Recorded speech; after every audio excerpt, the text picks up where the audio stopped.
विमल पोलो जोबा केसरी, हर पल मनाओ केसरी त्योहार। चल रहा है बड़ा निराला खेल, क्योंकि परसों रात मैंने आपको खबर दी थी कि धर्मेंद्र प्रधान ने घोषणा कर दी कि भाई एनडीए में सीट शेयरिंग फाइनल हो गई। उन्होंने बाकायदा नंबर भी जारी कर दिए थे और ये परसों रात हुआ था कि 101 सीट पर लड़ेगी बीजेपी, 101 पर लड़ेगी जेडीयू, 29 सीटों पर लड़ेंगे चिराग पासवान और 6 सीटों पर जीतन राम मांझी की पार्टी और 6 सीटों पर उपेंद्र कुशवाहा की पार्टी। तो बड़ा ये सबको लगा कि एनडीए में सब ऑल इज वेल है, ऑल इज वेल, और बाजी मार ले गया एनडीए महागठबंधन पर कि सबसे पहले सीट शेयरिंग की जो फांस फंसी थी उसको निकालकर बाहर कर दिया। और खबरें ये भी चलने लगी कि जेडीयू राजी हो गई, बीजेपी ने जेडीयू को राजी कर लिया, कट्टू साइज कर दिया, बड़े भाई की भूमिका से जुड़वा भाई की भूमिका में ले आया गया जेडीयू को, और जेडीयू बोली नहीं या जेडीयू ने कोई एतराज जाहिर नहीं किया, नीतीश कुमार मान गए। और यह भी खबरें आई कि सबके बीच चिराग पासवान बड़े हार्ड बार्गेनर साबित हुए, 29 सीट झटक कर ले गए। मेहरबान हुई भारतीय जनता पार्टी चिराग पासवान पर। और फिर एक ट्वीट आया पप्पू यादव का, पूर्णिया से निर्दलीय सांसद और अधिकतर आपको कांग्रेस के पक्ष में लामबंदी करते हुए, मोर्चाबंदी करते हुए दिखाई देंगे। पप्पू यादव ने कहा कि संजय झा यानी कि जो जेडीयू के कार्यकारी अध्यक्ष हैं उन पर कटाक्ष किया पप्पू यादव ने कि मिशन पूरा कर लिया संजय झा ने। नीतीश कुमार को गद्दी छोड़ने के लिए मजबूर करने का षड्यंत्र उन्हीं की पार्टी में पूरा हो गया। बीजेपी 101 सीट पर लड़ेगी और बीजेपी की एच टीम, दरअसल चिराग पासवान को कहते देखे पप्पू यादव कि बीजेपी के हनुमान बोलते हैं अपने आप को, तो एच टीम है ये भारतीय जनता पार्टी की। बीजेपी ने खुद रख ली 101 सीटें, हनुमान को पकड़ा दी 29 सीटें और पिछलग्गू पार्टियों को दे दी गई 12 सीटें, 6 + 6, यानी बीजेपी खुद लड़ेगी 142 पर और जेडीयू लड़ेगी 101 पर। नीतीश जी को फिनिश करने का अभियान पूरा। ये उसी दिन पप्पू यादव ने ट्वीट किया था और तमाम लोग जो गुणा गणित लगा रहे थे वो भी यही कह रहे थे कि भाई पिछली बार स्ट्राइक रेट कम था 37% का नीतीश कुमार का, तो दरअसल दावा बनता नहीं था क्या ज्यादा सीटों पर।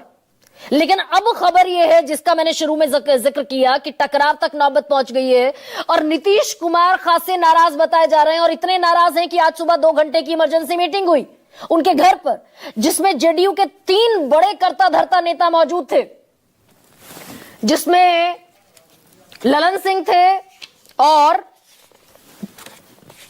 3 बड़े नेता उस मीटिंग में दिखाई दिए। संजय झा जिन पर आरोप लग रहे थे वो भी थे। तो 2 घंटे ये इमरजेंसी मीटिंग चली और उसके बाद तमाम जो बड़े नेता थे वो पिछले दरवाजे से बाहर निकल गए, मीडिया से कोई बातचीत नहीं हुई। और खबरें यहां तक भी हैं कि नीतीश कुमार ने अब ये साफ कर दिया है कि जो जेडीयू की जनता दल यूनाइटेड की जो सिटिंग सीटें हैं जिन पर पिछली बार उन्होंने चुनाव लड़ा वो सीटें हम नहीं छोड़ेंगे। और मोटा मोटी 9 सीटें बताई जा रही थी, लेकिन अब ये सीटें निकलकर सामने आ रही है कि 4 पर तगड़ा पेंच फंसा हुआ था, 1 सीट पर इस पर और गुगली हुई है, वो भी आपको बताने वाली हूं। वो कह रहे थे कि सोनबरसा नहीं छोड़ेंगे, राजगीर, तारापुर, मोरवा ये हम नहीं छोड़ेंगे, इस पर हमने पिछले बार चुनाव लड़ा था 2020 में।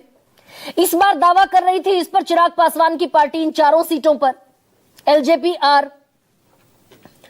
तो इस सारी टकराहट के बीच नीतीश कुमार की पार्टी ने 7 सीटों पर अपने सिंबल अलॉट कर दिए, 7 उम्मीदवार घोषित कर दिए। भोरे, सोनवर्षा, राजपुर, जमालपुर, वैशाली, मोकामा और झाझा। मोकामा से तो आज अनंत सिंह ने नॉमिनेशन भी फाइल कर दिया। अब दरअसल इसमें पेच एक और बताने वाली हूं आपको, उस पर थोड़ी देर में आऊंगी, लेकिन पेच इतना फंसा कि कल ही एनडीए की ये प्रेस कॉन्फ्रेंस हो जाने वाली थी कि भाई हमने पहले नंबर तय कर लिया और उसके बाद ये तय कर लिया कि कौन सी सीट किसके खाते में गई। वो प्रेस कॉन्फ्रेंस बिल्कुल एंड मोमेंट पर, आखिरी वक्त पर कैंसिल कर दी गई। अब खबर यह है कि टकराव इतना ज्यादा है कि देश के गृह मंत्री अमित शाह को जाना पड़ेगा बिहार। आज जाने की चर्चा थी, अब कल जाने की चर्चा शुरू हो गई है। और इसके अलावा नीतीश कुमार की जिस इमरजेंसी मीटिंग की मैं बात कर रही हूं उसमें उन्होंने ललन सिंह, विजय चौधरी और संजय झा को यह कह दिया है कि सीट बंटवारे के बाद, जैसे ही दरअसल सीट बंटवारा होगा उसके बाद नेतृत्व पर बात नहीं बनेगी। वो जो कहा जा रहा है, बीजेपी लगातार कह रही है कि नीतीश कुमार के नेतृत्व में चुनाव लड़ेंगे, नीतीश कुमार के नेतृत्व में हम चुनाव में उतर रहे हैं, इस पर बात नहीं बनने वाली है। सीट बंटवारे के फौरन बाद पहले मुख्यमंत्री पद का दावेदार नहीं बल्कि मुख्यमंत्री पद का चेहरा घोषित करना होगा नीतीश कुमार को। ये पोस्चरिंग करनी होगी, तब आगे बढ़ा जाएगा। और खासे नाराज नीतीश कुमार बताए जा रहे हैं। अब दरअसल ये कई दफा पॉलिटिक्स में बड़ी अंदर खाने खबरें चलती है जिनका कोई ऑफिशियल दरअसल स्टेटमेंट नहीं होता, क्योंकि कहने को तो सब ऊपर ऊपर कह रहे हैं all is well, all is well. आज ताल ठोक दी दिलीप जायसवाल ने भी कि चट्टान की तरह एनडीए खड़ा हुआ है, भारी बहुमत से हम जीत हासिल करेंगे। लेकिन कुछ बहुत दिलचस्प चीजें भी पॉलिटिक्स में होती हैं। जीतन राम मांझी ने आज मोहर लगा दी ताकि हम इस पर डिबेट कर पा रहे हैं। भाई जीतन राम मांझी कह रहे हैं कि अगर नीतीश कुमार नाराज हैं, उनका गुस्सा जायज है, मैं सहमत हूं उनके गुस्से पर। भाई जब डिसीजन हो गया तो जेडीयू की सीट पर कोई दूसरा सिंबल क्यों देता हुआ दिख रहा है, जीतन राम मांझी कह रहे हैं। फिर उनसे पूछा गया कि आप भी चिराग पासवान के खिलाफ उम्मीदवार उतारेंगे क्या? वो कह रहे मैं नाम ही नहीं जानता किसी का। चिराग पासवान का नाम तक लेने से जीतन राम मांझी ने मना कर दिया। लेकिन हम भी 2 जगह गया में अपने सिंबल पर उम्मीदवार उतारेंगे, बोधगया पर और मखदूमपुर पर। चिराग पासवान पर तंज करते दिखाई दे रहे हैं कि अगर ज्यादा सीटें मिलने से कोई बड़ा नेता बनता होगा तो मान लिया जाएगा कि वो बड़े नेता है, हम तो छोटे से वर्कर हैं।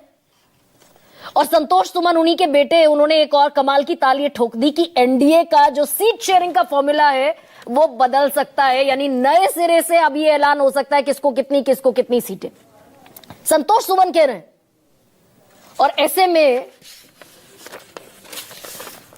एक खबर यह भी है कि आज सबने ट्वीट किया, उपेंद्र कुशवाहा ने किया। हालांकि वो कल तक तो ये कह रहे थे कि मेरा ही घर मिट्टी का था और मेरे ही घर बारिश हुई। कल तक इतने परेशान थे कि आज फिर बादलों ने साजिश की, जहां मेरा घर था वहीं बारिश की। अगर फलक को जिद है बिजलियां गिराने की तो हमें भी जिद है वहीं आशियां बनाने की। कल तक उपेंद्र कुशवाहा ताल ठोक रहे थे। अब आज दरअसल उन्होंने एक ट्वीट किया और सबने किया। आज एनडीए में 2 लोगों ने मुझे जो मोटा मोटी दिखा, सम्राट चौधरी ने किया, नितिन नवीन ने किया, उपेंद्र कुशवाहा ने किया, चिराग पासवान ने किया कि everything is fine in NDA. और वो ट्वीट ये है कि सब कुछ बढ़िया है, सौहार्दपूर्ण बातचीत चल रही है, सीटों की तादाद पर, कौन किस पर लड़ेगा ये भी अंतिम दौर में है, हम प्रधानमंत्री नरेंद्र मोदी नीतीश कुमार के साथ एकजुटता से तैयार हैं। सबने किया।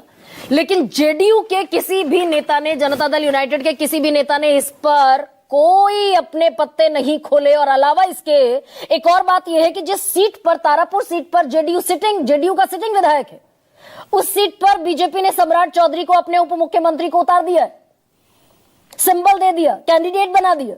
71 उम्मीदवारों के नाम घोषित कर दिए, इंक्लूडिंग सम्राट चौधरी तारापुर सीट पर चुनाव लड़ते दिखेंगे। अब इस पेंच को कैसे सुलझाया जाएगा, इस पर नजरें टिकी रहेंगी, क्योंकि 4 सीट पर तो नीतीश दरअसल अड़े हुए दिखाई दे रहे थे। खबरें यही हैं बल्कि सोनबरसा, राजगीर, तारापुर, मोरबा। और क्या कुछ खबरें सोशल मीडिया की पैदाइश है, हालांकि सोशल मीडिया की उपज है, मैं इस पर कोई आधिकारिक तौर पर बयान नहीं दे रही।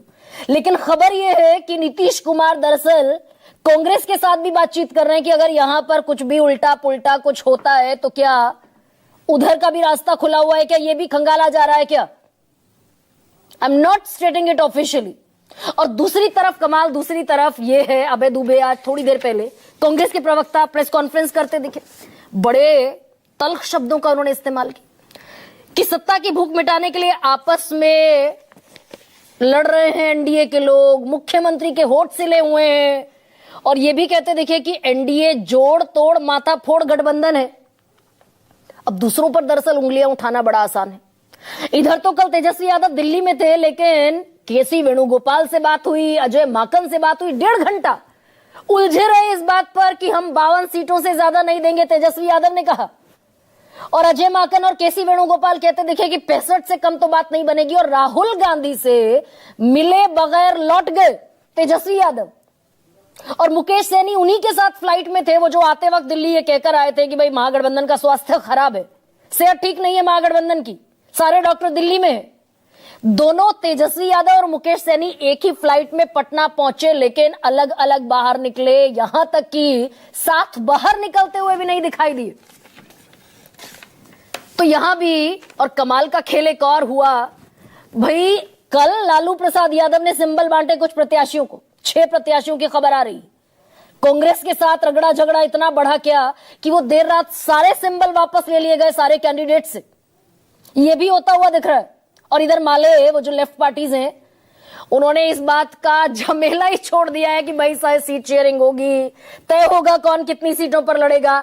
उन्होंने पिछले बार जो 19 सीटों पर लड़े थे उनमें से 18 पर अपने उम्मीदवार घोषित कर दिया। आज जाइए, जितनी देते रहेंगे, हम पहले एकला चलो पर चलते। 18 पर कर दिए, एक छोड़ दिया, औराई की सीट। तो दरअसल इसमें क्रक्स ऑफ द स्टोरी, क्या दोनों गठबंधन कहीं पर बिखरते टूटते दिखाई देंगे या सब कुछ इंटैक्ट है, सिर्फ मसल फ्लैक्सिंग की कोशिश है। और वो जो खबर थी कट्टू साइज कर दिया नीतीश कुमार को, उस पर नीतीश झुकने को राजी नहीं है क्या? And still Nitish is the power centre of Bihar politics. मैं कुछ बयान आपको सुनाती हूँ। ललन सिंह कह रहे हैं कि उनकी मर्जी के बगैर कुछ नहीं होगा। सुनिए सर। उनका गुस्सा एकदम जायज है, मैं उनके गुस्सा से सहमत हूँ। जब डिसीजन हो गया है तब फिर जदयू के सीट पर कोई दूसरा क्यों सिंबल दे रहा है, और हम उनसे सहमत होते हुए हम भी जो बोध गया से पार्टिकुलर नेता का जो सीट मिला है वहाँ, और मखदुमपुर से जो सीट मिला है वहाँ भी हम अपना लोगों को सिंबल दे रहे हैं। पार्टी में नीतीश कुमार जी की सहमति के बिना एक कदम आगे कोई नहीं बढ़ता है। तो सीट शेयरिंग से लेके एक एक सीट के बंटवारे तक हर बात नीतीश कुमार जी की जानकारी में है और उनकी सहमति से है। संजय बाबू, तो आपने तो अपना काम विभीषण वाला कर दिया। तो भैया आपको तो जो संजय बाबू का तो एक ही प्लान ही था कि जदयू को फिनिश करो। और कमाल इस बात का, गिरिराज सिंह भी चिराग पासवान पर निशाना साध रहे। बड़े स्ट्राइक रेट से कोई बड़ा नेता होता है जी। चिराग पासवान पर वो भी कटाक्ष करते हुए दिखाई दे रहे हैं। अब ऐसे में आज का सबसे बड़ा सवाल आपके सामने रखती हूं।